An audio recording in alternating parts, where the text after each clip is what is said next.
Hola, hoy en Retrogando vamos a hablar de un libro que tenía que haber sido una película que no existe, pero es el guión, que es la última colaboración entre Berlanga, Luis García Berlanga, el gran Rafael Azcona, en la última entrega de esa serie que hicieron de Patrimonio Nacional, la escopeta nacional, los episodios nacionales. En este caso, ¡Viva Rusia!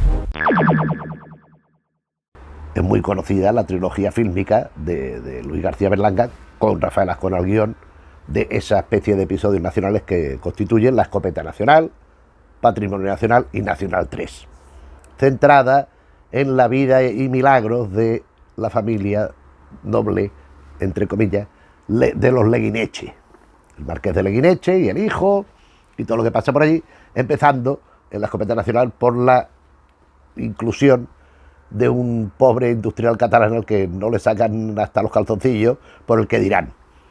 Pero vamos viendo todo un elenco de situaciones que, bueno, que reflejaban bastante de lo que iba sucediendo en la España del momento. La escopeta nacional, recién falleció Franco, en esta película, aparte de las influencias del Pardo, de cosas absurdas, como prácticamente todo lo que es la serie, vemos la transición cuando aparecieron los tecnócratas del Opus Dei, al frente de los gobiernos de Franco y tal, la influencia que tenían las cacerías, que tanto decían de Franco y tal, y también como esa nobleza de rango abolengo, venida a menos, pues iba superviviendo a base de pillería.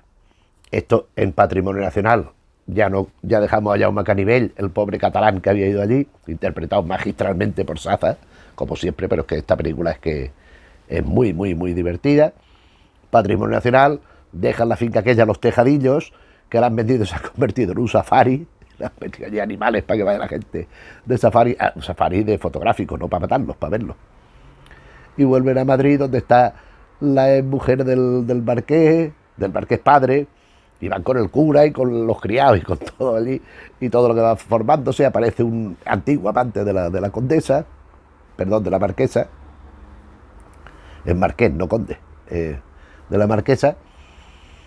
En fin, y otra serie de historias rocambolescas para concluir en Nacional 3, donde el tráfico de dinero, quieren hacer unas ventas y tal, consiguen dinero, llevárselo al extranjero, donde aquí no le pueda el fisco meter mano, con un primo Álvaro, interpretado por José Luis Vilallonga, que curiosamente se llama igual que el ministro, que no era pariente de ellos, interpretado por Antonio Ferrandi, de la primera entrega de la escopeta nacional.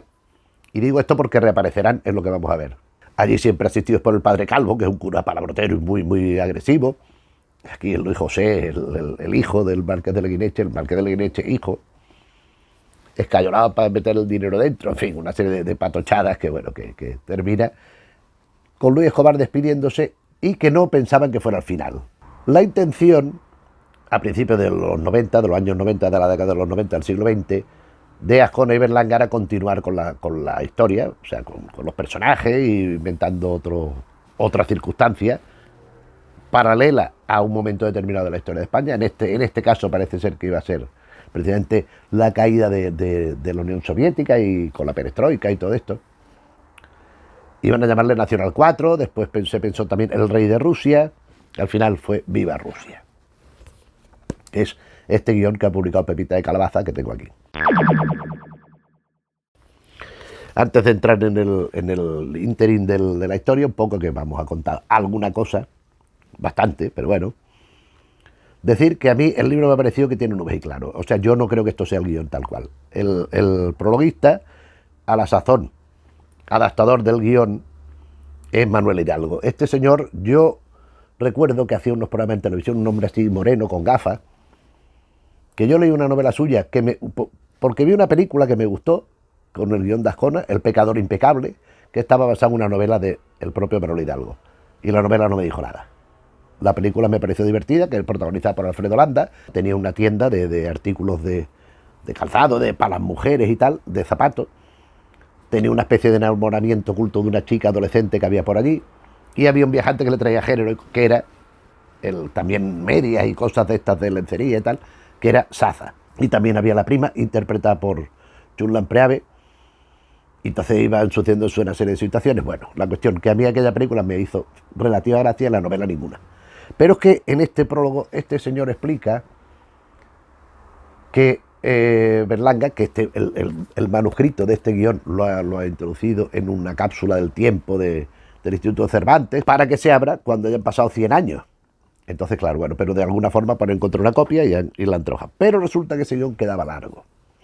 Alfredo Matas, que era el productor de los nacionales, pues no se decidía a hacer la película, y ahí el cisma entre Berlanga y Azcona, con moros y cristianos.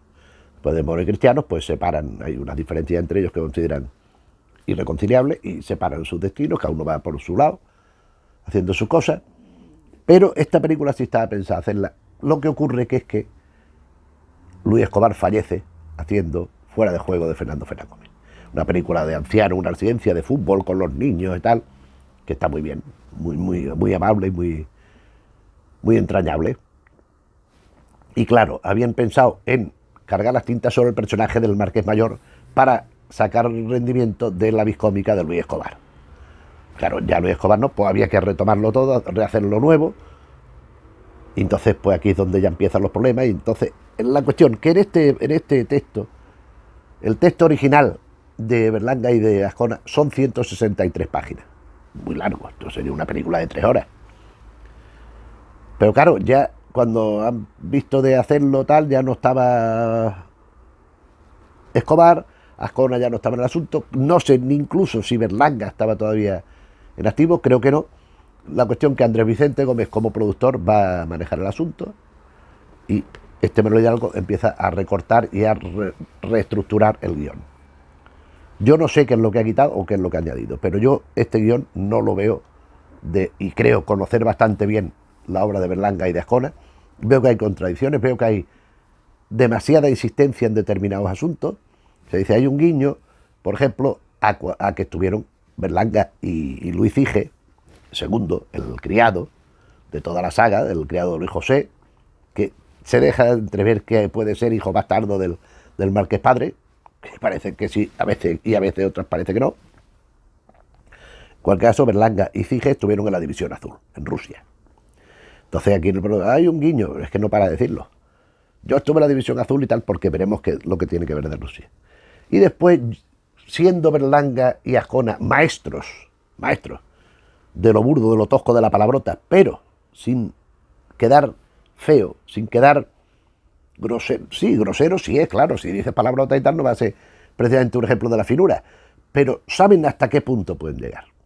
Y eso lo mezclan con otras cosas de forma que encaja muy bien y genera un producto como La Escopeta Nacional, por ejemplo, que es una de las películas más interesantes, más divertidas y mejor hechas de la historia del cine español.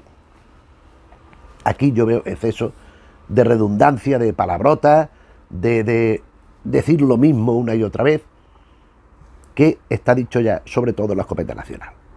Entonces yo no sé hasta qué punto este guión, en qué porcentaje está respetado lo de Berlanga y Azcona, o Hidalgo ha metido la mano él.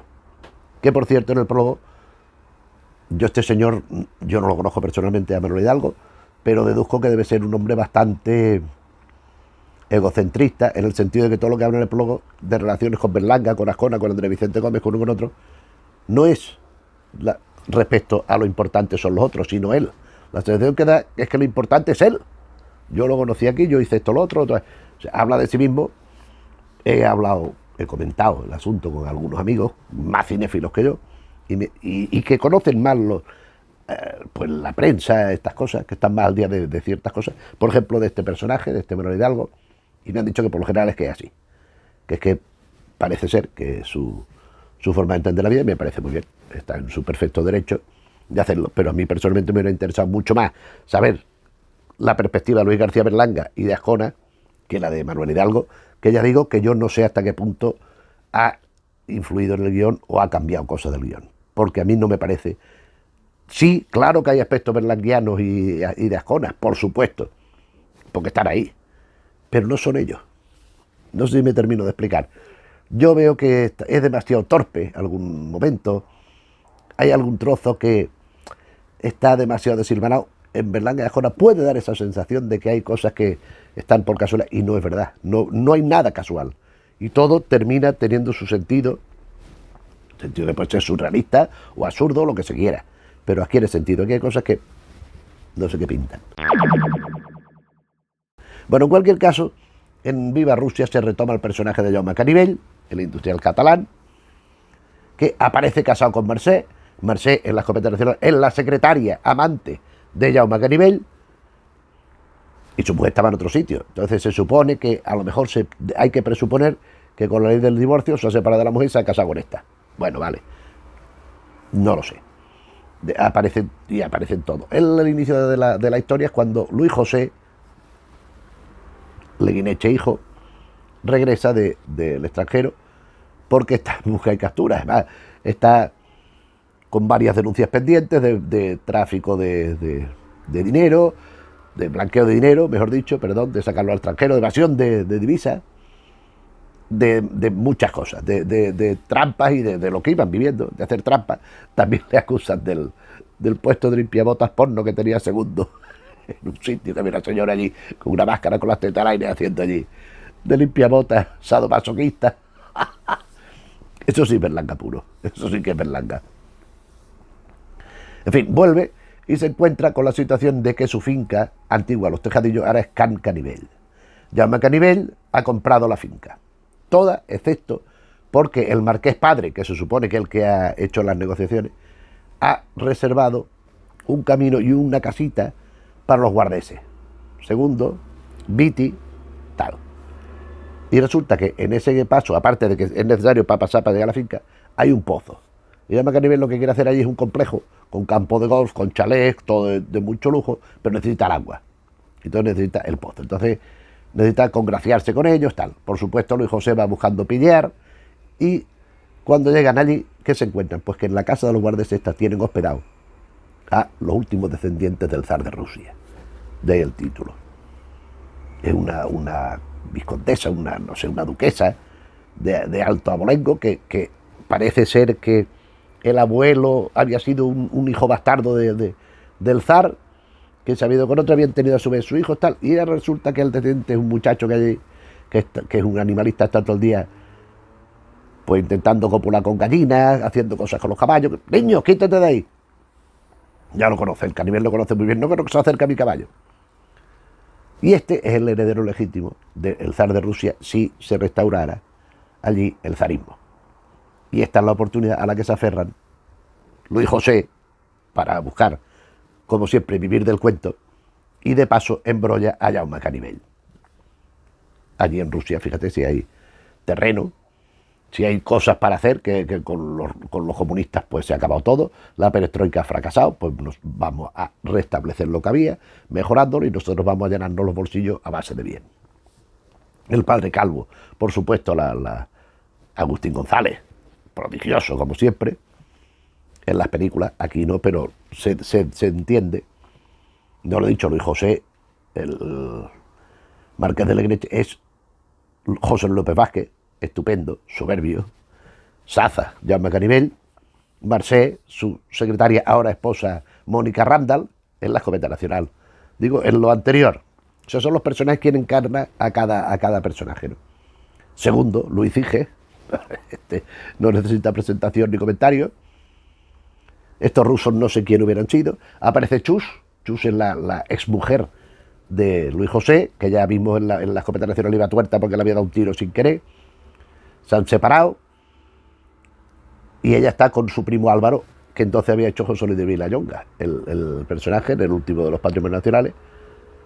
Pero bueno, se lleva muy mal con Luis José, también aparece por allí. Aparece una hermana, Chichita, que se supone que era monja que se habían devorado unos caníbales del África, de no sé qué, y reaparece allí con una serie de negros en un autobús para formar allí una especie de comunidad, porque ella es primogénita. Entonces, como han cambiado las leyes ya en democracia en España, ella puede exigir que se le restituya a ella el título nobiliario, en fin, el legado de los Leguineche, en vez de a Luis José, que era el segundo. Cosa que por otra parte, le fastidia los planes, aunque la casa, la finca y los terrenos lo hubiera comprado Jaume Canivell. A todo esto está el litigio, si quién de los dos, si Luis José o la hermana van a hacerse con los derechos, en fin. La cuestión es que aquí todo el mundo va intentando plantear un invento, algo que no existe, con el muchacho ese, que es un degenerado y que es tonto, para ponerlo como cabeza de la corona rusa, restaurarlo allí y ellos beneficiarse. Entonces implican a banqueros, implican a la iglesia, el padre Calvo, que después, aunque los rusos traigan su pope, y hay unos enfrentamientos entre ellos de vez en cuando bastante gordos, pero al gobierno español, que los apoye, a la banca, que les dé dinero, aunque de momento el dinero todo lo va poniendo Jaume Canivell, que va pagándolo todo como siempre, pero esto ya lo sabíamos, la escopeta nacional, aquí es que insiste mucho, esto lo pago yo, eso lo debe decir Dios 12 veces, tampoco hace falta tanto, ya lo hemos entendido, ya lo sabemos. Después aquí hay unas cosas que... Porque también regresa el personaje aquel que en la película, en la escopeta nacional, interpretaba a Bárbara Rey, que es la amante del ministro, aquel que tenía habilidades cinematográficas, de hacer cine. Que tiene una especie de secuestro, romance, con Luis José, que la pone allí precisamente en la casa de los guardeses, en la parte de arriba, la tiene atada, que es el Jaume Canivell a negociar. ¡Atada! No, es que le gusta, perversa. Ostras, pero... Y el segundo dice, ¿qué entro yo? Dice, no vale para mujer, pero vale para querida. Ah, bueno. Eso es la escopeta nacional. Pues esta también reaparece. Reaparece que está casada con uno de allí, con el de la banca.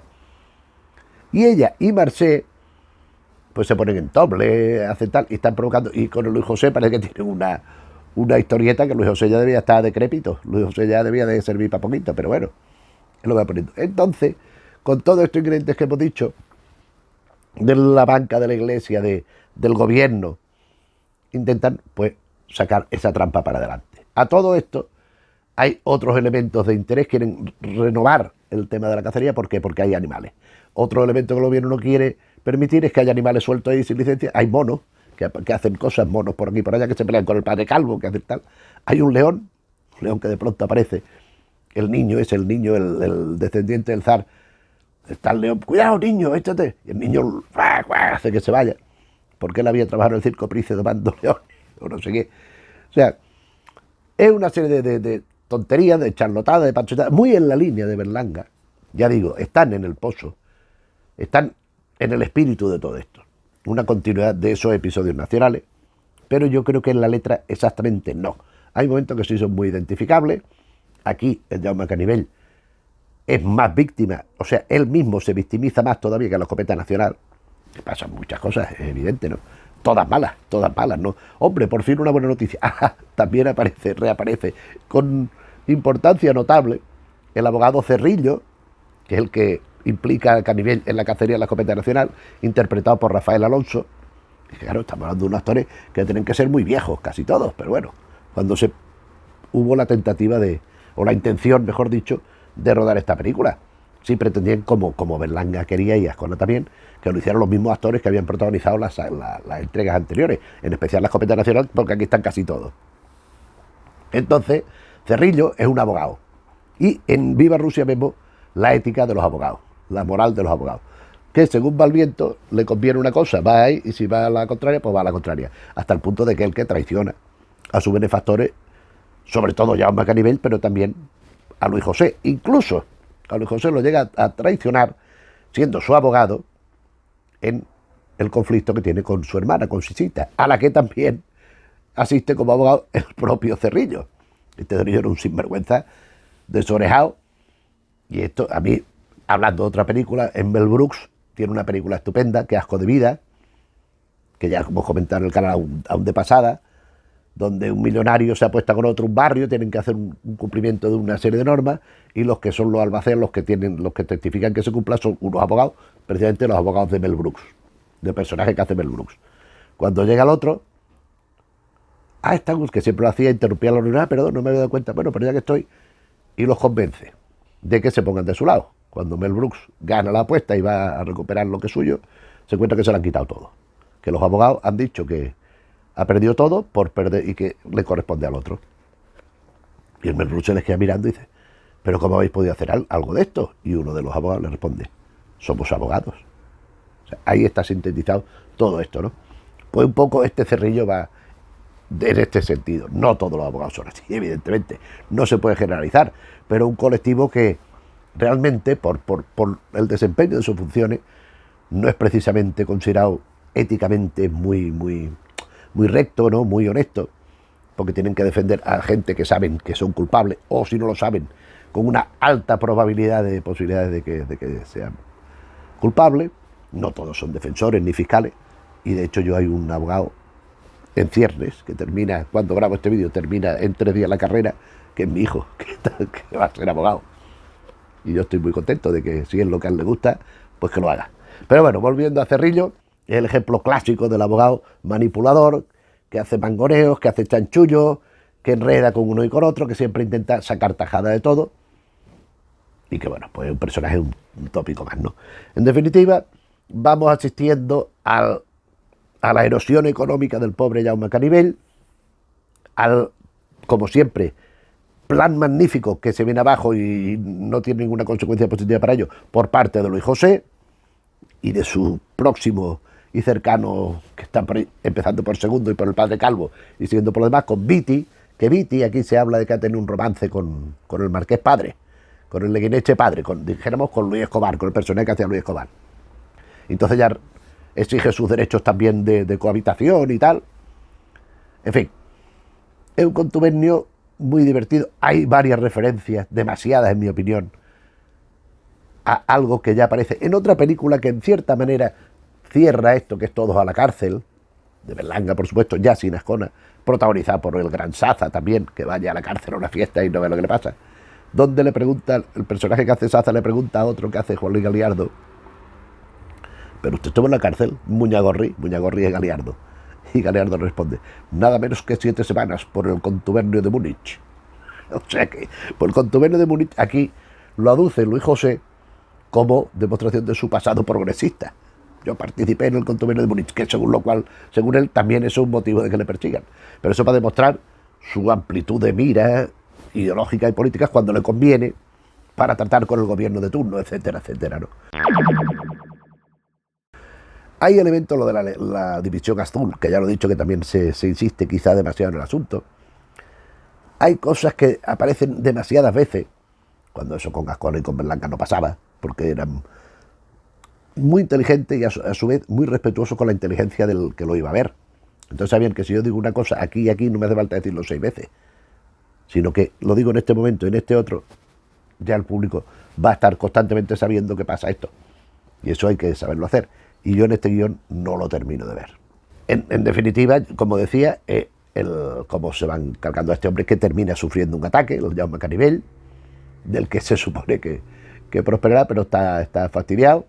Y los otros, pues bueno, salen impunes, pero salen como estaban. Es decir, ¿qué es lo que les pasó? ¿Qué había de mejor al principio de la trayectoria de la peripecia con respecto al final? Pues que le quedaba todo ese tiempo más de vida. O sea, están como estaban, si acaso peor, porque han sufrido, han padecido estas cosas, todas estas movidas que van sucediendo en la trama, pero nunca progresan porque jamás ni tienen los miembros para hacerlo, ni tienen intención ni voluntad.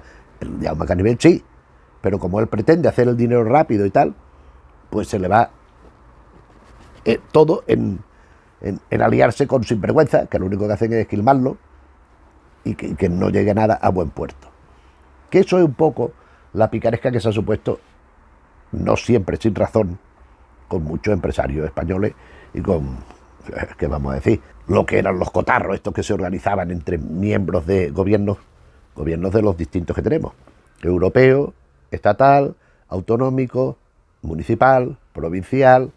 Entonces, claro, si yo me compincho con uno o soborno al otro, voy para buscar beneficios, al final suele volverse la pelota, vuelve y pega un golpe bueno. Y esto es un poco lo que tratan y consiguen de hacer burla en esta saga un poco, y en particular en este guión de Viva Rusia, que ya digo que a mí es un guión que me tiene nubes y claros, porque yo cuando vi que aparecía Jaume Canivell se me hicieron los ojos chirvitas, digo, ¡qué maravilla! Decir también, para concluir, que el guión tiene un epílogo de Aguilar y Cabrerizo, que son dos grandes estudiosos del cine español, específicamente de humor, a los que debemos conocimiento de materiales de Miura, de Tono, de Jardiel, de Santugini, de José Santugini, literarios y fílmicos, y que siempre son de Edgar Neville, son gente muy preparada y que hace una coda un poco ubicando todo lo que va en el contexto de este guión, que bueno, que no es el guión tal cual lo escribieron Azcona y Berlanga, insisto, pero en cierta manera reencontrarnos con esos personajes graciosos, divertidos, entrañables, todo lo inmorales y todo lo bestias que se quiera, y un poquito más, pero que son parte de nuestro espíritu cultural y de nuestro conocimiento. Y de nuestra diversión, sobre todo y por encima de todo. Y bueno, esto es lo que hemos venido a contar hoy.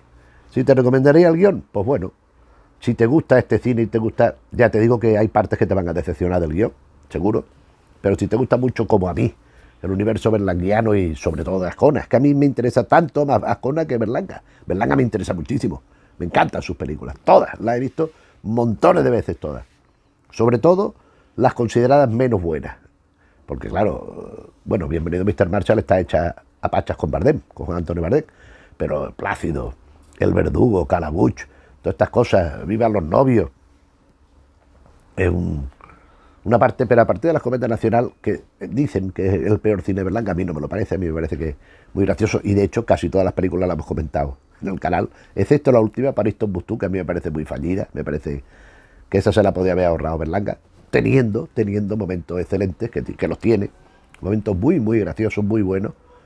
Por ejemplo, las intervenciones de Gurruchaga están muy bien en esta película. Pero bueno, en definitiva, a mí Azcona y Berlanga me interesan mucho y creo que aquí el amante de su obra, de su trabajo, encontrará pinceladas de ellos, acompañadas por otras cosas que no lo parecen. Yo no sé si es que estaban sin terminar de pulir, estaban puestas a ver qué pasaba, o que, como yo sospecho, las ha puesto otra persona, que supongo que será Manuel Hidalgo o Jorge Berlanga, que también está aquí, aunque no sé en contexto de qué. Por eso te digo, si te interesa estas cosas, es un guión interior canibel, no sé qué, y hablan y lo que va pasando. No es una novela. Entonces, si te gusta este tipo de género y este tipo de cine, pues entonces supongo que te divertirás, que te alegrará conocer este texto. En cierta manera, la conclusión de esos episodios nacionales de Berlanga y de Azcona. Y en cuanto a nosotros, pues nada, ya está. Esto es lo que he venido a contar hoy. Bueno, pues yo no sabía que existía este libro hasta hace relativamente poco, pues hace una semana, o sea que supe que existía e inmediatamente me hice con el ejemplar y me lo he leído, lógicamente, una sentada, esto se lee rápido.